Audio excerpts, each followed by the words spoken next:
Assalamualaikum warahmatullahi wabarakatuh. Selamat siang Bu Eti. Ya, siang Pak. Ya.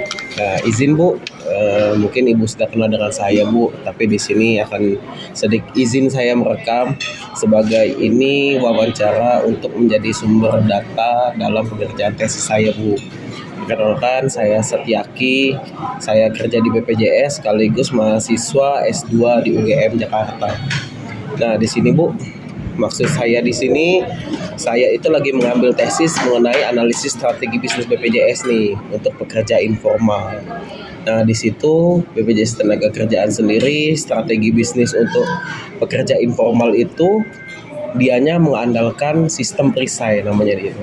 Nah, makanya di situ saya mempercayakan atau meminta tolong kepada Bu Eti selaku perisai, salah satu perisai terbaik di Kabupaten Bekasi untuk menjadi narasumber. Nah, dari situ apakah Ibu bersedia dan mengizinkan untuk menjadi narasumber ini Bu? Insya Allah bersedia Pak Taki. Ya, terima kasih Bu ya. Mungkin sebelum masuk pertanyaan, sedikit profil Bu, Ibu Eti selaku perisai, salah satu perisai terbaik lah di Kabupaten Bekasi. Silakan Bu. Baik, terima kasih sebelumnya Pak Taki atas informasi ini. Perkenalkan, saya Eti Astuti, saya sebagai perisai, saya juga ibu rumah tangga yang bekerja di salah satu lembaga atau di kelurahan. Kalau dibilang di kelurahan itu di Desa Tridaya Sakti, saya sebagai BPD, Badan Pengawas Desa. Saya juga sebagai pemilik usaha, yaitu punya warkop, oleh sehan juga, tempat warung makan. Nah, mungkin itu salah satunya. Selain itu saya di perisai untuk membina teman-teman agen perisai di Kabupaten Bekasi. Berarti punya kafe Bu ya. Nanti lain kali kita ngopi di sana Bu ya. Gini Bu, berbicara tentang perisai Bu, sedikit kita tarik garis ke belakang Bu ya. Ibu sejak kapan menjadi perisai? Kenapa tertarik jadi perisai? Bagaimana itu? Bagaimana hingga akhirnya terperosok menjadi perisai dulu jadi tenaga kerja ini? Oke, baik Pak. Alhamdulillah, saya diperkenalkan sama atasan saya sebagai perisai itu dari sejak tahun 2023 saya diperkenalkan untuk menjadi perisai. Awalnya saya tidak tahu perisai itu apa, gitu kan. Akhirnya saya mempelajari perisai itu ternyata untuk membantu mendaftarkan atau sebagai jembatan pekerja yang informal. Nah, itu membantu mendaftarkan sebagai pekerja yang informal, khususnya para petani, pedagang, nelayan, dan lain sebagainya. Yang ternyata pekerja non upah itu juga butuh perlindungan. Nah, disitulah saya tertarik. Oh, ternyata seperti saya pun harus punya BPJS Tenagakerjaan. Disitulah saya merasa tertariknya sebagai perisai. Kenapa tidak gitu? Karena informasi ini buat saya penting sekali gitu Pak. Berarti ada banyak pengalaman lah ya ketika mengajak para pekerja informal, kalau istilah kami BPU ya, bukan penerima upah, ketika menjadi perisai Bu ya. Misalnya contoh pengalaman yang menarik itu Bu, ketika jadi perisai ngajak-ngajak pekerja informal tuh kayak gimana Bu? Yang menarik ya. Satu, pada saat saya sebelum menjadi perisai itu ada salah satu tetangga itu meninggal.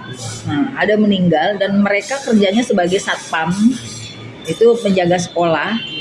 Dia bilang, Bu, saya waktu itu pernah terdaftar BPJS TK, namun bagaimana cara mengurusnya gitu untuk mengklaimnya. Akhirnya di situ saya coba membantu, walaupun saya bukan perisai saat itu ya. Saya membantu persyaratannya dari fotokopi KK, akte kematian, KTP, kartu KPJ-nya, dan semua sudah selesai persyaratannya. Saya masuk ke kantor BPJS. Ternyata mudah untuk pengurusannya. Disitulah saya ngerasa, oh alhamdulillah ya, ternyata saya bisa membantu tetangga saya yang sedang duka gitu, sedang berduka. Disitulah saya bangkit untuk bisa gimana caranya saya sebagai teman plus jadi perisai gitu. Nah, itu ada kebanggaan juga, kebanggaan tersendiri Pak. Berarti menjadi perisai itu bisa membantu secara tidak langsung mereka yang sedang berduka atau bersedih tadi Bu ya. Iya. Menjadi Sekali. kesulitan lah ya. Betul sekali Pak.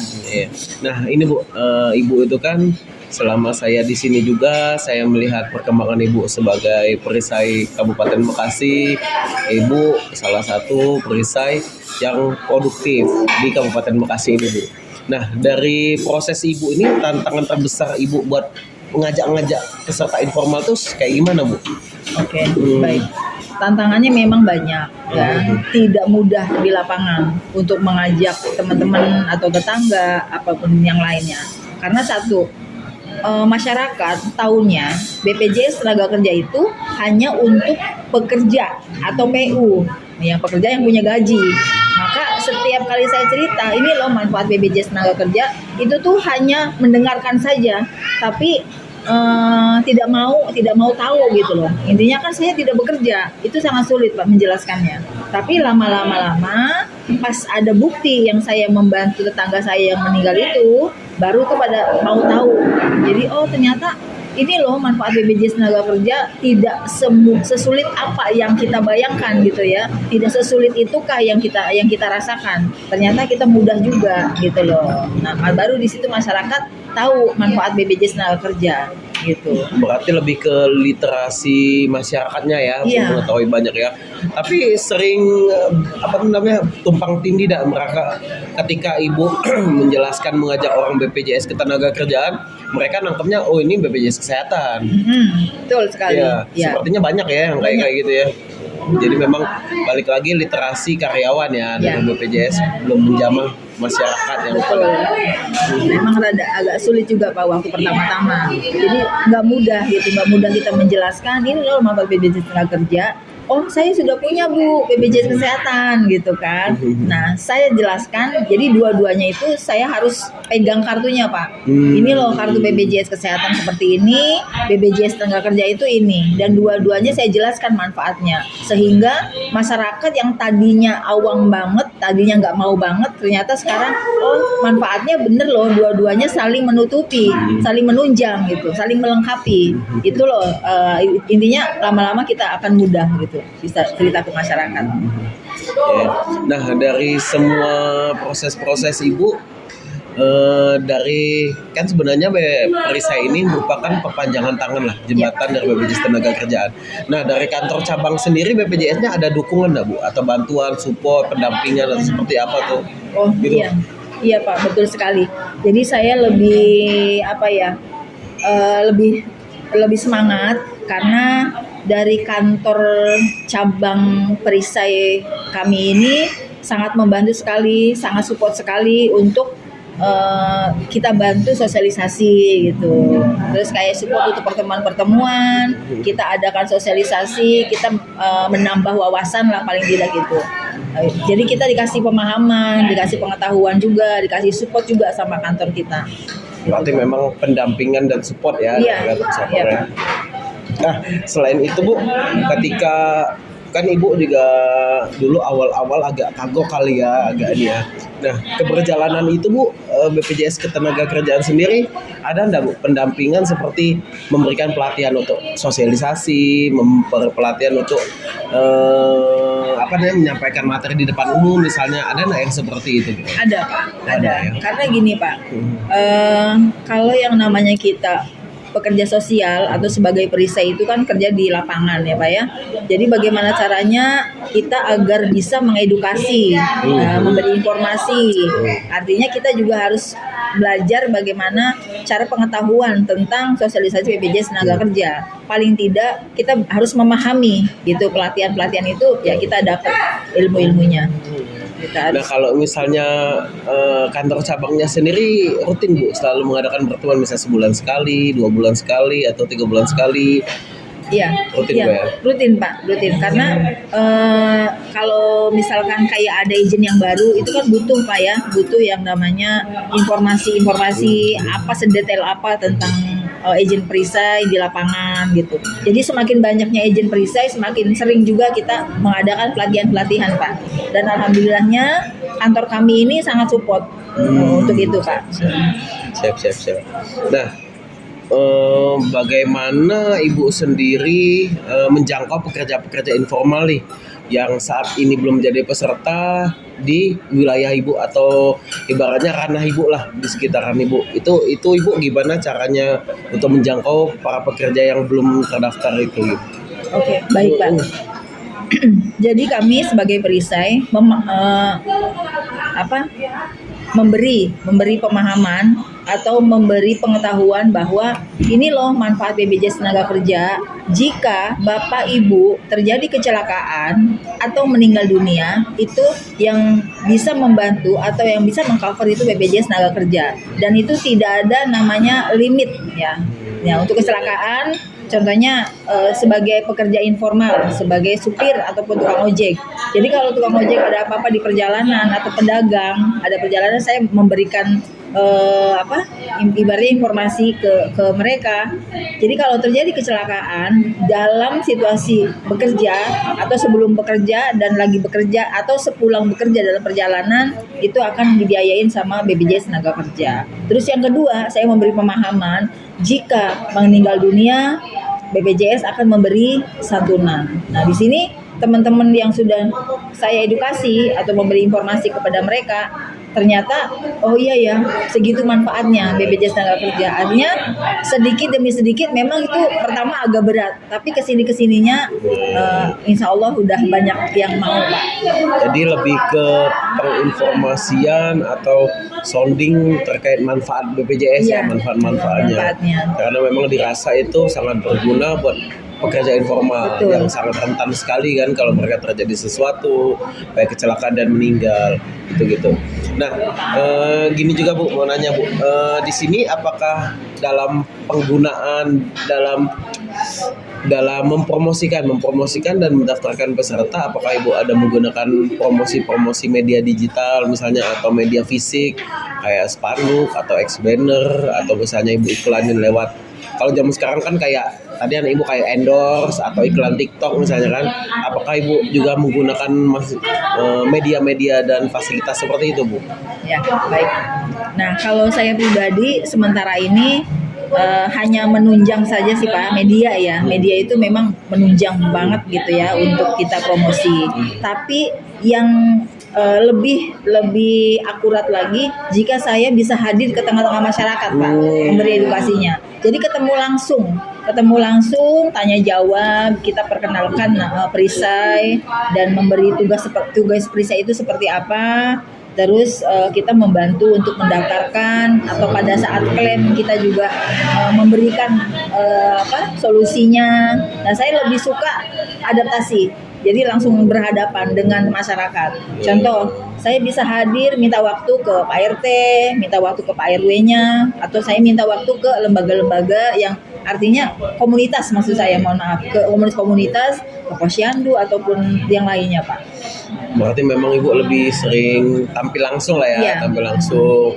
Karena memang BPJS ini kita itu berupa jaminan. Jadi memang kita ibaratnya kalau orang berjualan tuh lebih gampang kalau ada yang fisiknya ya. Betul. Kalau kita kan non fisik nih, ibaratnya kita fasilitas pelayanan lah, sehingga ya memang kita lebih enak tampil langsung ya buat menyampaikannya ya, dibandingkan dengan media perantara media tadi, takutnya dikira penipuan, hoax lah seperti itu.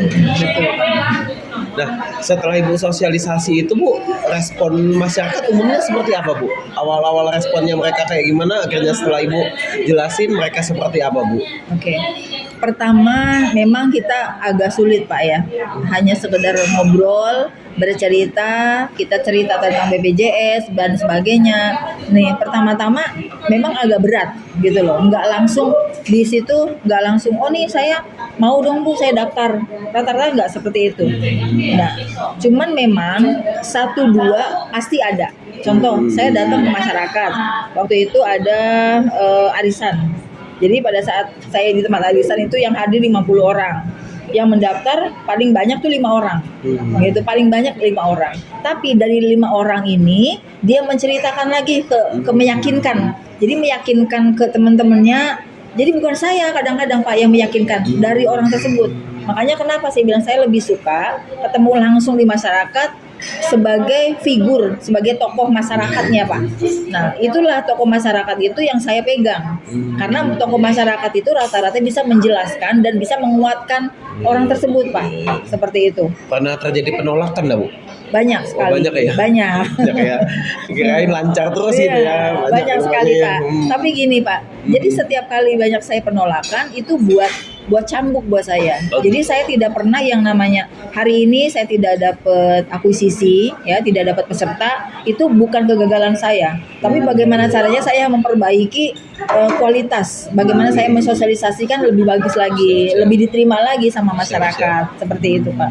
Jadi endingnya pada saat saya mensosialisasikan tentang BPJS Tenaga Kerja, gimana caranya next minggu depan atau bulan depan pasti ada yang hubungi saya, gitu Pak. Jadi ini tuai dulu, menabung dulu, maksudnya menabung dulu, menanam dulu, baru kita akan tuai 2 bulan ke 3 bulan.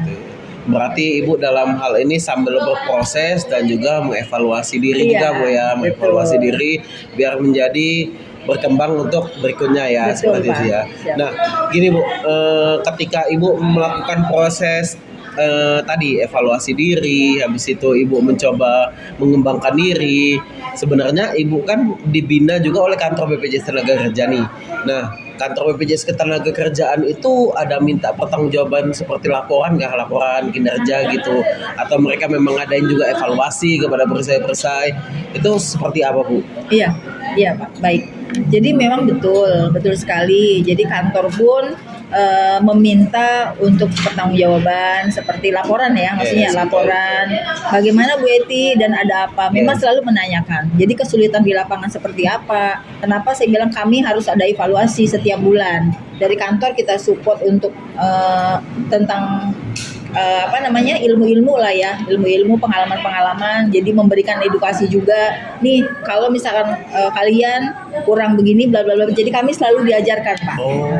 Jadi selalu dimudahkan sama atasan kita. Jadi sebenarnya selain mengevaluasi kinerja ya, mengevaluasi kinerja, kalian juga sambil memperkaya ilmu ya, memperkaya ilmu. Gitu ya, dimana saling sharing kendalanya apa, solusinya apa, baiknya kayak gimana ya. Berarti bukan sekedar angka-angka pencapaian kinerja saja ya. Siap. Ini sudah hampir pertanyaan di ujung sih Bu. Dari Ibu sendiri ada nggak sih harapan perbaikan terhadap sistem keagenan perisai ini? Karena dilihat dari 2023 Ibu udah ini juga udah penghujung 2025, udah 2 tahun ya berarti ya. Itu mungkin ada kekurangan kah? Ada yang menurut Ibu harus diperbaiki nih di sistem perisai tentang ini gitu. Ada enggak Bu terkait hal itu Bu? Iya, ada sih Pak. Mungkin harapan saya sebagai perisai pelayanan untuk administrasi ya pastinya ya. Karena gini Pak, saya sebagai agen perisai bukan hanya sekedar merekrut atau mencari peserta, tapi bagaimana caranya kami juga membina dalam arti contoh seperti ini. Pada saat ada warga yang klaim, disitulah saya berperan. Walaupun memang sebagai perisai tidak boleh ikut campur terlalu mendalam tentang persyaratan dan sebagainya, tapi setidaknya saya sebagai perisai bertanggung jawab atas peserta tersebut. Contoh mungkin ini pandangan saya kayak administrasi, terus pelayanan di kantor BPJS. Jika ada dari salah satu peserta atau agen kami yang membantu untuk pengklaiman, tolong minta diprioritaskan Pak. Seperti itu aja sih. Jadi agar sama-sama saling memperhatikan. Seperti itu Pak. Karena kami sebagai perisai bukan hanya semata-mata mencari uang atau mencari fee-nya, tapi bagaimana manfaat itu agar tersampaikan ke masyarakat, agar nanti BPJS lebih is the best lagi. Iya, siap. Terima kasih Bu. Berarti pengennya ya niatnya Ibu benar-benar terasa manfaatnya ya. Makanya daripada itu mungkin terkait informasi terkait administrasi dan juga terkait pelayanan, mungkin yang tadi ya lebih diutamakan. Ketika misalnya perisai ada kendala, terutama kepada pesertanya yang terjadi kecelakaan. Oke Bu, wawancara saya sih dirasa cukup itu saja Bu. Saya sangat mengucapkan terima kasih atas wawancara dan kesediaannya Bu. Saya doakan semoga Ibu gacor terus Bu, semoga Ibu makin the best lah Bu ya jadi saya di sini, Amin. insya Allah dengan niat kebaikan rezeki juga lancar Bu. Amin. Baiklah kalau gitu saya tutup dulu wawancaranya Ibu ya. Terima kasih Bu Teh. Assalamualaikum warahmatullahi wabarakatuh. Waalaikumsalam warahmatullahi wabarakatuh.